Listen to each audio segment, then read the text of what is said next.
Hello everyone, and welcome back for another curriculum video. I am going to be sharing with you the curriculum picks for my elementary age kids today. I have 8 children and they range in age from 19 all the way down to 6. I have one who's already graduated, 11th grader, 9th grader, 7th grader, 6th grader, 5th grader, 3rd grader, and 1st grader. So all 7 of my younger kids are in school this upcoming year.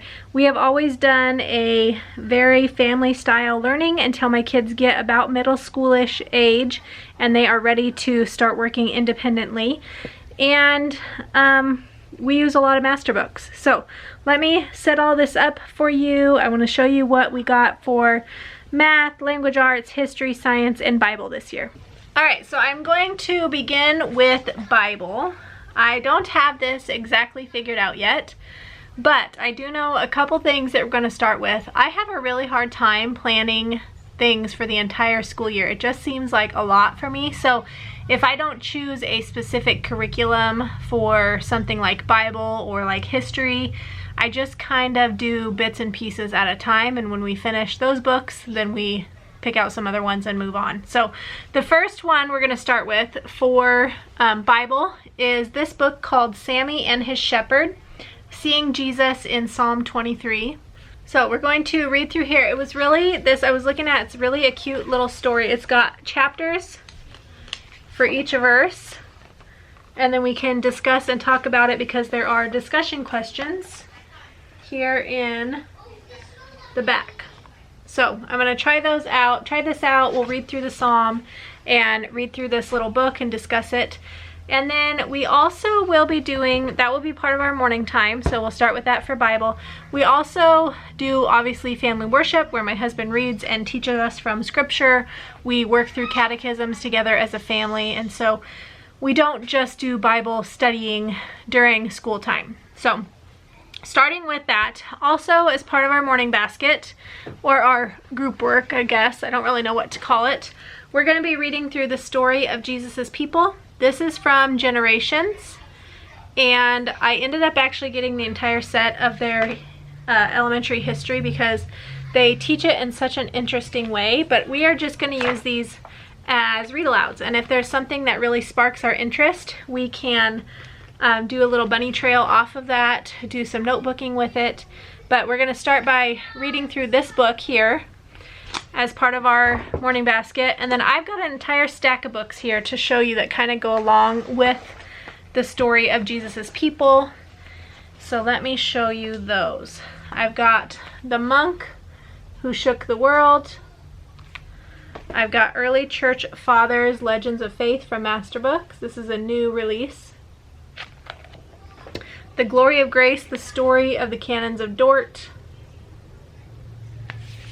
I've got David Livingstone, Who is the Bravest. The Door in the Wall.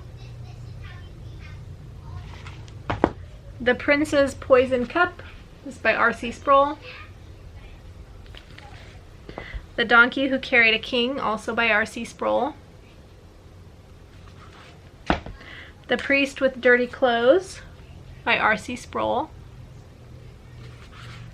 The Barber Who Wanted to Pray by R.C. Sproul. And then we also have Reformation ABCs, and we have Church History ABCs. So I do know that along with the story of Jesus's people, we will begin reading Church History ABCs. Once we complete Church History ABCs, we will start with Reformation ABCs, and we'll read through that. And then all of these other books that I have here are just in case we want some extra reading. We have read most of these just at different times in our homeschool or in our days.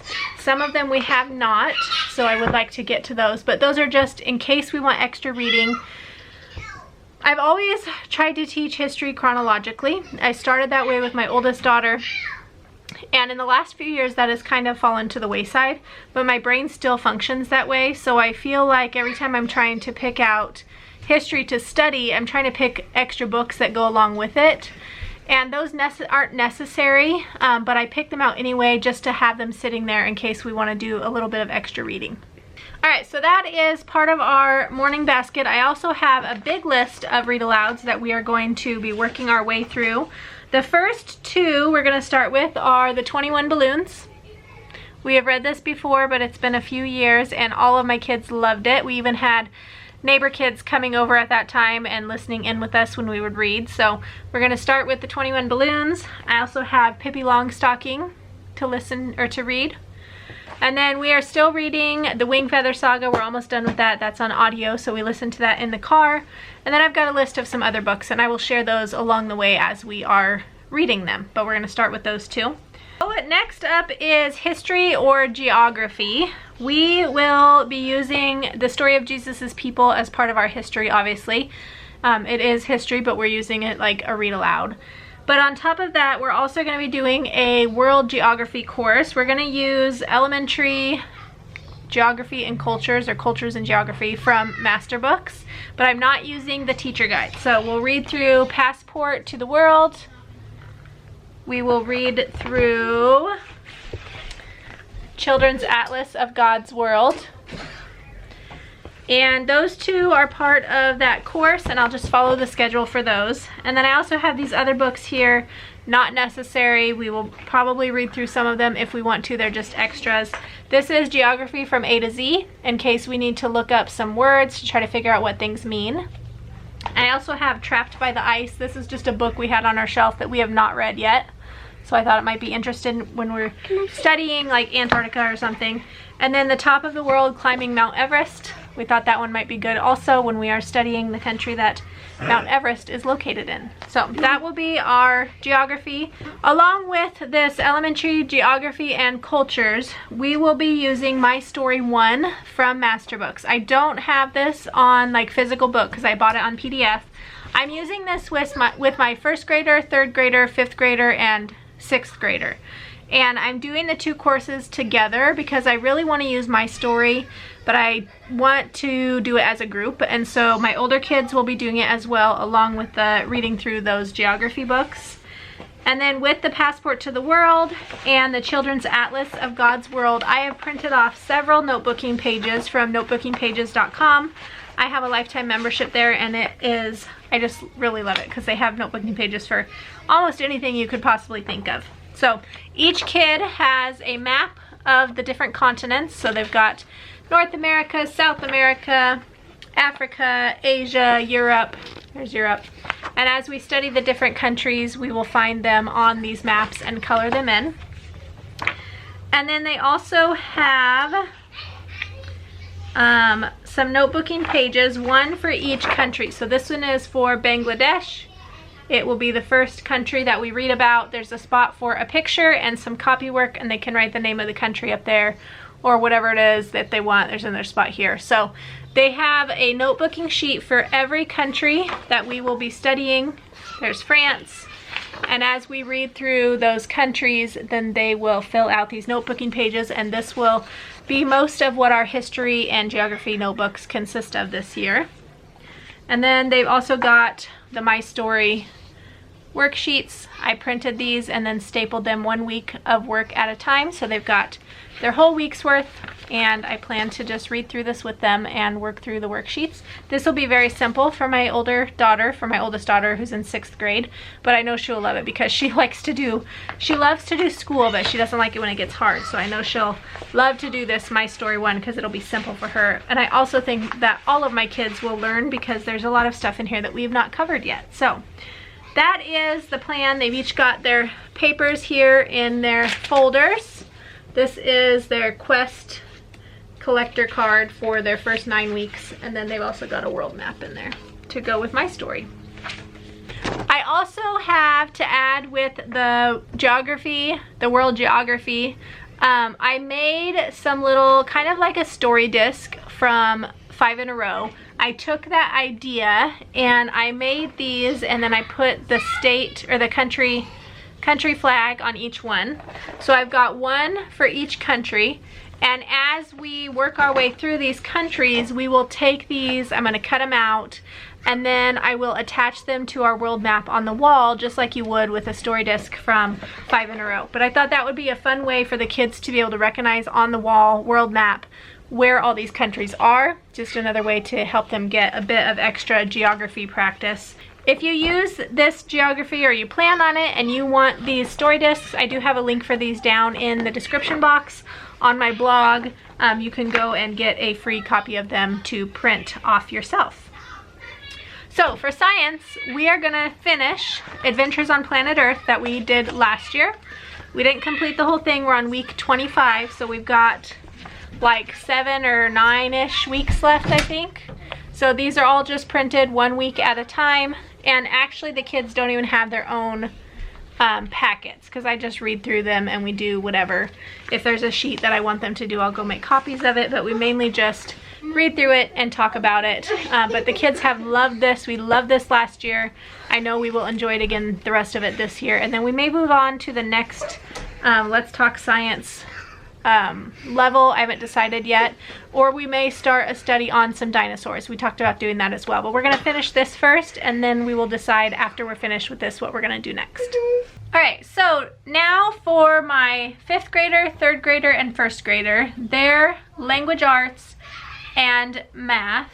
For language arts, everyone is using Language Lessons for a Living Education from Masterbooks. My 5th grader and my 3rd grader both use level 3 of that. And along with level 3, they will be using this book. It goes with one of the pages during the week. They will read through, do some copy work. It's a beautiful book, lots of nice pictures. I think they'll enjoy this, so they'll be using that. My little guy, who's in 1st grade, will be using Phonics Foundations.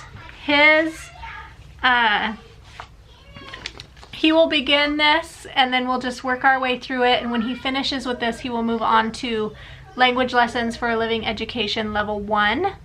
So he's not there yet, but he is going to start doing his phonics work just using Foundations Phonics. If Foundations Phonics doesn't work, I have very seriously thought of switching him to Christian Light Education's Learning to Read program. I haven't done that yet because I'm hoping he will learn from this and I won't have to buy anything else because I've got this on PDF. So I did print the first several weeks of this, and we're going to give it a go and see how it works out. So he's going to do that. For his math, he also will be using Math Lessons for a Living Education level 1.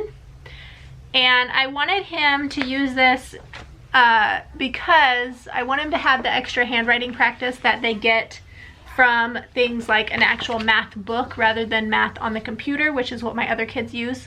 But I can't keep up with all of the workbooks for everyone. So my 5th grader and my 3rd grader will use CTC Math off of the computer, and my little guy will be doing Math Lessons for Living Education level 1.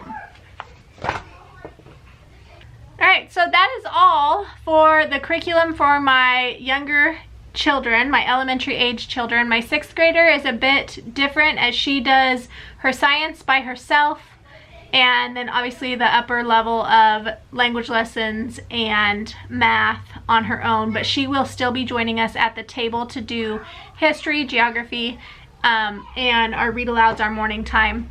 I think that I may have my 7th grader join us at the table for our read aloud and morning time as well, but I haven't decided yet if I will do that.